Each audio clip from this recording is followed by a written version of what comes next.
Pepe bikin lagu nggak dibuat lagi dia. Jalan. Mau nasun. Jalan belakang.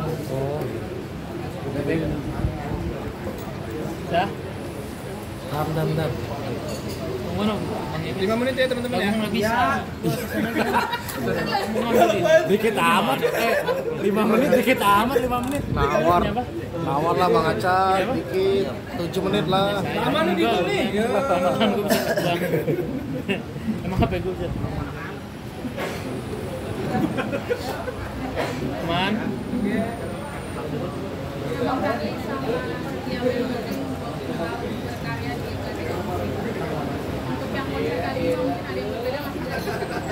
Setelah sukses kemarin di Singapura baru ST12. Ya, berbeda pasti karena memang kemarin juga sebetulnya di Asia di KL Kuala Lumpur itu memakai tema 20 tahun Charlie berkarya, dan cuman memang ada reunion ST12 gitu. Jadi konsernya tetap konser Charlie sama Pepeng dan Setia Band, tapi ada reunian di ST12 gitu. Dan sekarang ini benar-benar pure memang 20 tahun Charlie berkarya bersama Setia Band, dan pendukungnya juga berbeda gitu. Nanti mungkin di setiap kota lain berbeda-beda gitu. Begitu, kalau secara konsep ya. Untuk pemilihan artis-artis yang ikut Kang Charlie seperti apa? Pemilihan artis itu juga tidak ngasal ya sebetulnya, karena memang ada permintaan. Jadi aku juga sama Menara Network itu juga survei gitu. Kalau untuk di daerah sini, kalau ini yang memungkinkan masuk nggak, ini memungkinkan masuk nggak, ya inilah yang sudah. Kalau pemilihan Kota sendiri kan Malaysia ini juga ya pertimbangannya adalah permintaan. Jadi kita itu tidak bikin konser yang tidak ada permintaan gitu. Kita sudah ngukur Menara Network membayar mahal, mengeluarkan budgeting yang begitu besar ya, karena memang ini konser luar negara kan. Proses keberangkatan kita saja kan prepare-nya banyak banget yang harus disiapkan, bukan hanya sekedar tiket pesawat, tapi persyaratan-persyaratan kita untuk bisa konser di sana itu kan banyak gitu. Makanya kita betul-betul sama Network itu berdasarkan atas dasar permintaan, dan di sana hampir seluruh kota di Malaysia itu meminta, bahkan audiensnya sendiri di Sabah, di Penang gitu. Makanya ketika buka tiket baru berapa menit tuh Jadi band baru gitu. kayak band baru meledak aja. Jadi selama ini tuh tahunya kan Charlie ya ST12. Kebetulan kemarin kita keluar single yang recycle-nya lagu sama Salim kan. kami klaim Dan alhamdulillah di sana ternyata meletup. ya. Kalau bahasana meletup. Meletup. Nah sekarang lagi meletupnya. Jadi Setia Band tuh band baru di sana. Band baru. Oh Charlie itu Setia Band. Gitu. Muka lama. Jadi Jadi muka lama. atas dasar pemilihan kotanya itu benar-benar Menara Network dan semua survei. Jadi permintaan yang begitu banyak. Makanya ketika dibuka tiket di Penang pun sudah nggak diragukan Sampai lagi. tahun baru pun ya. Sampai tahun baru ini. Biasa kita Padahal sebetulnya di saat di Penang ini sebetulnya tidak ada band Indonesia yang pernah ngisi acara di sana pas hari kemerdekaan negaranya. Itu kan nanti pas tuh hari kemerdekaan Malaysia. Gitu. Jadi Setia Band alhamdulillah diizinkan untuk membuat konser besar di sana, dan sekarang tiketnya biasa loh. Untuk kapasitas sendiri berapa ini? 12.000, 13.000-an kapasitasnya, sama kayak Asiata kemarin di KL sold out juga, tapi ini agak lebih besar dikit. Total berapa negara nanti konser 20 tahun? Mungkin Asia itu kita akan buka beranjak juga. Malaysia aja ada 7 kota gitu. Kayak baru satu ya kemarin. Singapura baru satu nih, nanti akan ada Singapura lagi gitu kan, terus Brunei, Hong Kong, Jepang gitu, Thailand juga ada. Akan mendoakan berapa lagu nanti? Kita konser itu kalau mengacu ke ini 3 jam ya, 3 jam non-stop gitu. 3 jam ya lumayan. Biasanya konser standar kan 2 jam ya, ini 3 jam ya, spesial banget. Ada stamina khusus nggak sih persiapannya seperti apa nih untuk stamina? Apalagi Yang penting rajin sauna. Sauna kok sehat, serius. Sekarang mau olahraga di mana? Polusi udah banyak di mana-mana. Iya kan, bener gak? Di ruangan fitness olahraga juga AC. Makanya kenapa sekarang itu penyakit jadi penyakit? Jujur aku kebantu dengan sauna. Jadi toksin dikeluarkan gitu. Dari Sauna. dari seluruh rangkaian konser ini berjalan di tahun ini dihabisin, apakah bakal berlanjut di tahun depan? Sampai tahun depan. Karena ini rangkaian itu bukan hanya di negeri orang. Jadi dari rangkaian 20 tahun Cari Berkah ini rangkaiannya akan masuk lagi, kita sudah kontrak di 8 bulan ketiga di Indonesia. Mulai Agustus di Bandung. Nanti endingnya di Jakarta. Oh, jadi pecahnya nanti di Jakarta. Pecahnya di Jakarta. Konsepnya bareng Wali. Bareng itu band-band metal. Saya ajakin teman-teman Wali, Kangen Band, 9 Band, terus ada penyanyi dangdutnya juga ada gitu, ada Nazar, ada Andi Asmara gitu. Itu yang di Jakarta. Itu yang di Indonesia, ada Oh, di 8 Indonesia. titik yang sudah ini. Fantastic Hit Metal itu namanya. Kang, mungkin pemilihan negara Asia sendiri saya juga juga Kenapa? pemilihan negara-negara di luar Indonesia itu konsernya saya juga dari Awalnya sih karena memang jujur banyak sekali permintaan orang pengen ketemu Charlie di sana gitu, tapi tahunya ST12 di sini gitu. Jadi aku nggak percaya juga, nggak yakin juga. Akhirnya pada saat itu istriku sama AA kolaborasi lah untuk bikin, ayo kita bikin di sana. Terus banyak juga organizer yang minta, yang akhirnya jodohnya sama Menara Network pada saat itu. Bikinlah di situ. Aku juga nggak yakin juga tadinya. Gimana sih, uji coba juga. Pas kita buka open tiket di Asiata, dan ternyata antusiasnya luar biasa, dan ketika konser itu benar-benar mengagetkan juga itu. Mengagetkan juga, dan stadion tuh full, bener-bener habis ya. Dan kita coba lagi di Singapura, dan itu malah banyak yang hampir ya 3 jam tiketnya, open tiket 3 jam habis 3.000, ditambah lagi, dibuka lagi, yang kan ada beberapa stadion kan ada beberapa ribu tuh, dibuka sampai full, nggak bisa lagi nerima audiens. Jadi banyak juga yang kecewa pada saat di Singapura kemarin, karena banyak yang nggak kebagian tiket. Ya. Konser 20 tahun ini kan tidak lepas dari hubungan keluarga juga. Oh iya pasti. Terus sebagai anak itu masih buat konser sendiri dengan Ya itulah rezeki ya, alhamdulillah. Rezeki aku, rezeki keluarga aku gitu, dan aku juga alhamdulillah sama Setia Band dipercaya untuk langsung kontrak, walaupun aku bilang Menara Network harus bayar mahal gitu. Bukan berarti mau sombong, saya harus membawa nama, maksudnya nama baik Indonesia gitu, dengan bukan harus dimurah-murah gitu. Bukan harus dimurah-murah, ingat saya membawa nama Indonesia. Dan Datuk sendiri tadi bilang, Menara saya berani karena mereka juga sudah mengukur gitu loh, udah terukur gitu, udah terukur bahwa ketika dia mengeluarkan budget yang begitu besar, ya mereka berani karena sudah ada ukurannya buat dia, dan ternyata memang solid. konsistensi Bang Charlie sendiri selama 20 tahun berkarya ini, mungkin apa sih yang kita pertahankan itu biar fans-fans tetap mencintai gitu? Satu adalah aku punya 3 konsep yang aku harus pegang. Gitu. Satu adalah relationship, kedua skill, ketiga attitude. Itu aja, ketiga itu yang nggak bisa dipisahkan. Saya benar-benar pengen benar-benar apa ya, harus memiliki itu, tidak boleh salah satunya hilang. Karena gini, skill kita berkarya itu juga harus terus ditingkatkan. Relationship kita harus lebih diperluas lagi gitu. Dan satu lagi didukung dengan dasar attitude yang baik. Bagaimana kita bekerja sama dengan baik sama siapapun itu. Ya termasuk terutama sama teman-teman media, bagaimana sebaik mungkin, semaksimal mungkin kita tetap bisa bekerja sama dengan baik. Gitu. Termasuk dengan organizer gitu.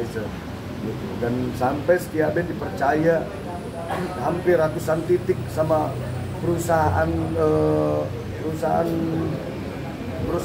besar gitu yang ada di Indonesia gitu.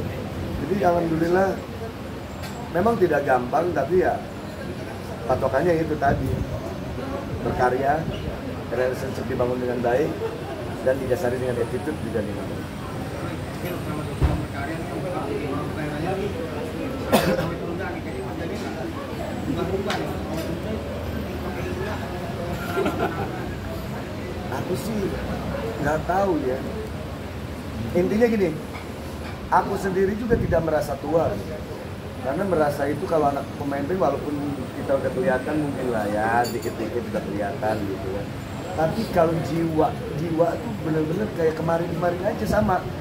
Aku ketemu kalian tuh kayak waktu dulu aja sama gitu, nggak merasa kita sudah 20 tahun loh, nggak sebentar loh. Prosesnya dari sebelum 20 tahun itu juga panjang juga gitu. Jadi awet muda itu adalah bagaimana kita selalu mengkonsumsi pikiran-pikiran yang positif. Walaupun pada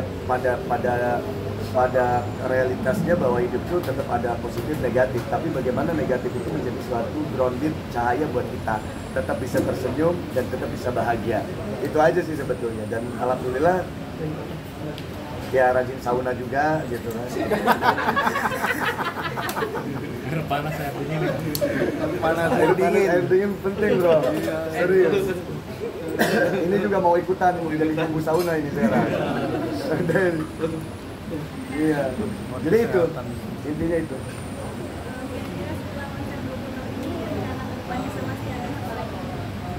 Pasti rencana sama Setia Band. Semoga kita masih selalu dikasih umur panjang ya. Satu, dasarnya kita tetap orang yang selalu ingin berkarya dan terus berkarya mengikuti perkembangan update ya zamannya seperti apa. Tapi tetap kita memegang benang merah karakter culture kita. Satu itu, pengen menciptakan karya-karya yang baru, pengen menciptakan sebuah apresiasi pertunjukan dengan kemasan-kemasan yang mungkin lebih keren lagi gitu kan. Nanti juga ya kita di sana juga agak sedikit kayak kita sudah ada multimedia kita mainkan gitu kan ya. Jadi bukan hanya sekedar konser manggung gitu, tapi kita akan bermain juga sebuah pertunjukan multimedianya kita akan mainkan. Tiba-tiba nanti aku nyanyi di tribun penonton. Suatu lagu itu bisa terjadi. Jadi banyak cita-cita ke depan ini yang pengen aku bangun terus menerus ya setiap detiknya mumpung masih dikasih umur panjang. Tapi kalau pikiran-pikiran ke depannya lagi, terkadang aku bilang, Cip, kalau kita masih pengen lanjut, mendingan kita lanjutin sama anak-anak kita yuk gitu kan, diwariskan aja di band Setia Band, yang menjadi gitarisnya anaknya, yang jadi vokalisnya anakku gitu Restu. Jadi nggak jauh-jauh gitu. Kita nggak usah lagi nongol di Setia Band, kita jadi penonton aja di Setia Band, tapi Setia Band diteruskan diwariskan ya. Kita sering ngobrol gitu. Karena banyak sekali band-band di Indonesia mungkin ketika bandnya itu sudah lama gitu terus reunian kembali, mereka eksisin mereka juga udah pada umur gitu. Kayaknya kita sih nggak begitu gitu loh. Kalau aku sih udah aja lah, kalau umur kita belakang layar dan yang terusin anak-anak kita aja. Tapi namanya tetap Setia Band. Itu menarik juga menurut aku. Dan band luar negeri melakukan itu. Tapi mungkin di konser ini kelibatin orang tua nggak pasti. Kalau mungkin ada yang ikut tahan juga. Nggak, sembari ini belum. Tapi kemarin sih pas di Singapura ya anaknya Pepe sama Restu tuh udah ya maksudnya dekat ya, dan suka main gitar juga kan, karena kan memang tidak jauh lah ya, walaupun Restu tidak diajari secara Sama-sama nggak diajarin ya? nggak diajarin di musik dan nggak disuruh-suruh juga di musik. Tiba-tiba sekarang dia dikontrak sama Trinity dan orang tuanya mengarahkan saja.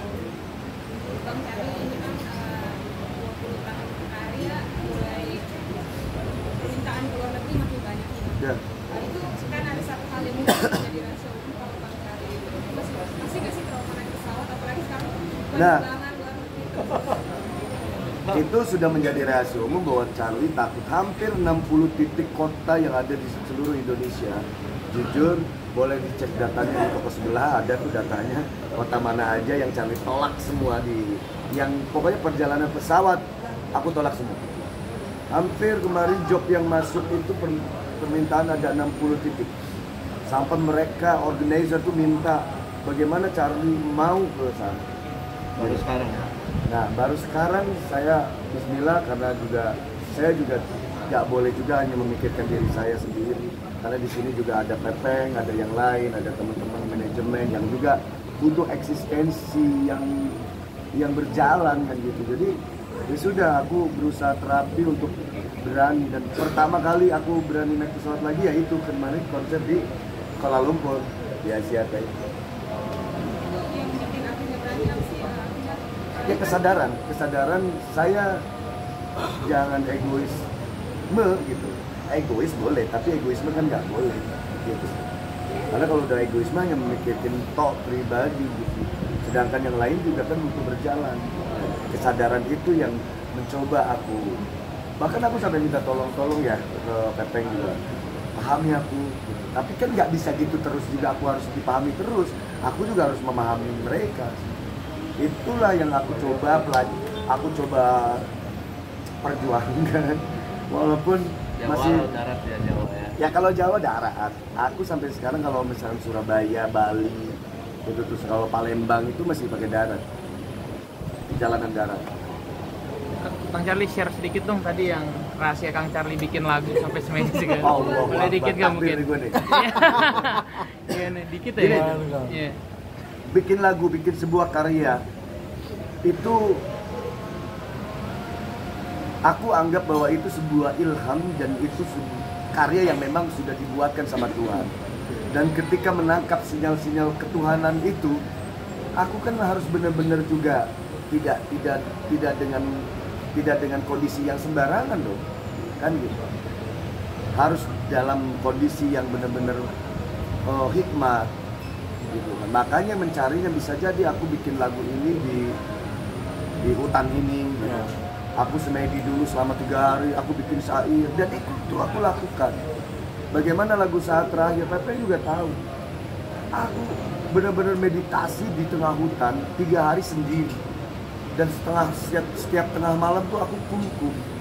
Untuk apa? Bukan klinik, bukan persoalan klinik, tapi saya hanya pengen menyatu dengan sebuah energi alam, dan alam tuh punya energi. Gitu. Iya kan? Ada nilai fisikanya di situ. Gitu kan, ada nilai sebuah zat yang berpengaruh buat badan kita, buat manusia, buat kehidupan. Makanya aku berinteraksi lah dengan alam di situ, dan akhirnya aku bikin syair lagu. Contohnya aja yang saat terakhir itu aku bikin di 3 hari syairnya. 3 hari berturut-turut aku setiap malam aku sambil kungkum. Tengah malam jam 2 malam di dalam hutan. Kungkum tuh berendam gitu. Berendam aja, nenangin pikiran, bukan bukan untuk manggil Kim Yanjun, bukan. Nggak ada. Gitu. Dan anak-anak tahu semua, teman-teman tahu semua, Pepeng tahu. Kalau aku sudah muncul jadabnya ya begitu. Jadab tuh gilanya. Terkadang pernah kita rekaman, sudah jadi nih, berapa bulan, 3 bulan, dibongkar lagi. Sudah dibongkar, udah jadi lagi nih. Sampai mixing masteringnya aku sudah nggak bisa dengerin musik yang enak tuh yang kayak gimana. Nah di situ aku minta cut, setengah bulan aku mau break, aku pergi. Pokoknya nggak ada tujuan apa-apa, aku cuma pengen jalan aja dalam setengah bulan itu. Aku jalan makan di pinggir sawah, aku tidur di ada gubuk-gubuk sawah-sawahan di situ. Tiba-tiba siang-siang udah banyak warga gitu. Dan aku itu alami betul. Tapi treatment itu Charlie lakukan sampai saat ini? Sampai saat ini. Cara tahu nentuin lokasi yang tepat buat Charlie apa? Ya hanya Charlie dan Tuhan yang tahu. Jadi nggak bisa diprediksi, kata anak-anak sih. Udah kalau Charlie mah hanya Charlie dan Tuhan yang tahu. Gitu. Itu peribahasanya seperti itu. Karena random. Aku tuh kadang selalu random. Gitu. Jadi terkadang nih saat ini ngumpul, tiba-tiba Pergi yuk. Jogja yuk. Jogja. Jogja malam ini. Kadang malam-malam sama istri. Malam-malam jam 12 malam. Bud. Padahal lagi rekaman ya. Lagi rekaman. Bud bang kita nggak dapat. Nggak dapat. Jogja. Iya bisa pergi. Pergi ya. Entah di sana mau ngapain nggak tahu. Kadang malam-malam bud makan yuk di mana? Cirebon. Oh tuh, cuma malam Cirebon. Ada tuh aku tanya istriku. Iya, aku memang random. Jadi ada. Jadi makanya teman-teman tuh selalu menganggap aku tuh vokalis setengah dukun. Jadi pekerjaan aslinya ngedukunin. Jadi anak-anak selalu ngecandainnya begitu. Dan itu aku lakuin betul. Dan ternyata nikmat juga ngelakuin itu karena memang sesuai apa yang naluri aku rasakan gitu. Jadi tiba-tiba random aja aku pengen kesini ya kesini aja. Gitu. Jadi kalau urusan timingnya itu kadang ya karena jawabannya tadi bahwa aku kadang nggak tahu ini kalau nggak ada jadwal ini mulai detik ini kalau nggak ada jadwal aku nggak tahu tiba-tiba nyeletuk mau kemana tiba-tiba Pangandaran yuk udah berangkat tuh aku harus nggak tahu di sana mau ngapain yang penting udah di sana tiba-tiba sehari aja lah kemana lagi gitu soalnya ada jadwal yang sudah ditentukan ya misalkan kalau sekarang kan ada jadwal lagi nih gitu. Jadi mohon maaf nggak bisa lama-lama karena saya ada jadwal lagi. Bagus banget nutupnya. Bagus banget nutupnya. Saya udah ngerti ya. Nutupnya bagus banget. Harus tuh gak? Istri berarti udah ngerti, udah tahu banget. Tanya dia, tahu suaminya dukun. Teman-teman media terima kasih banyak. Atur nuhun. Aku selalu bilang aku semaksimal mungkin jangan memaintain sebuah karya, memaintain sebuah eksistensi dan aku tidak luput pasti yang tadi aku bilang beda zamannya. Aku menyadari betul bahwa aku kalau dulu tidak dibantu sama teman-teman media dengan baik itu nggak bisa. Beda dengan sekarang ya, zaman-zaman anak-anak sekarang. Dan aku menyadari itu. Makanya atur nuhun, terima kasih banyak. Ya.